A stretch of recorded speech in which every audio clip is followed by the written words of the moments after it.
হজরত আনাস ইবনে মালিক রাদিয়াল্লাহু তাআলা হতে বর্ণিত আছে যে রাসূলুল্লাহ সাল্লাল্লাহু আলাইহি সাল্লাম আপন সাহাবা রাদিয়াল্লাহুদের মধ্য হইতে এক সাহাবী রাদিয়াল্লাহু তাআলাকে বলিয়াছেন, হে অমুক, তুমি কি বিবাহ করিয়াছ? তিনি বলিলেন, ইয়া রাসূলুল্লাহ, বিবাহ করি নাই। আর না, আমার নিকট এই পরিমাণ মাল সম্পদ আছে যে বিবাহ করিতে পারি, অর্থাৎ আমি গরিব মানুষ। তিনি জিজ্ঞাসা করিলেন, তোমার কি সূরা ইখলাস মুখস্থ নাই? আরজ করিলেন, জি হ্যাঁ, মুখস্থ আছে। ইরশাদ করিলেন, উহা সওয়াব হিসাবে কোরআনের 1/3 সমান। সুবহানাল্লাহ। জিজ্ঞাসা করিলেন, তোমার কি সূরা ইজা জাআ নাসরুল্লাহি ওয়াল ফাত মুখস্থ নাই? আরজ করিলেন, জি হ্যাঁ, মুখস্থ আছে। ইরশাদ করিলেন, উহা সওয়াব হিসাবে কোরআনের 1/4 সমান। জিজ্ঞাসা করিলেন, তোমার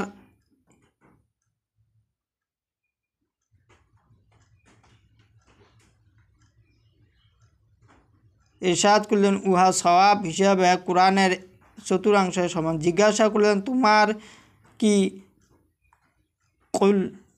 কুল ইয়া আইয়ুহাল কাফিরুন মুখস্থ নাই? আরজ করিলেন, জি হ্যাঁ, মুখস্থ আছে। ইরশাদ করিলেন, উহা সওয়াব হিসাবে কোরআনের 1/4 সমান। সুবহানাল্লাহ। জিজ্ঞাসা করিলেন, তোমার কি সূরা ইজা জাআ নাসরুল্লাহ ইজা জুলজিলাতিল আরদু মুখস্থ নাই? আরজ করিলেন, মুখস্থ আছে। ইরশাদ করিলেন, উহা সওয়াব হিসেবে কোরআনের 1/4 সমান। সুবহানাল্লাহ।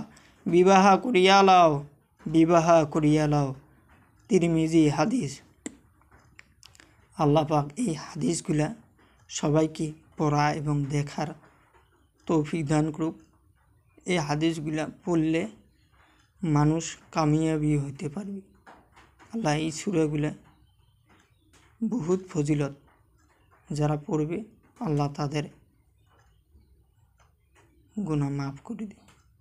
আমিন। সবাই ভিডিওটা শেয়ার আর সাবস্ক্রাইবার করে মানুষকে দেখার সুযোগ করে দেবে।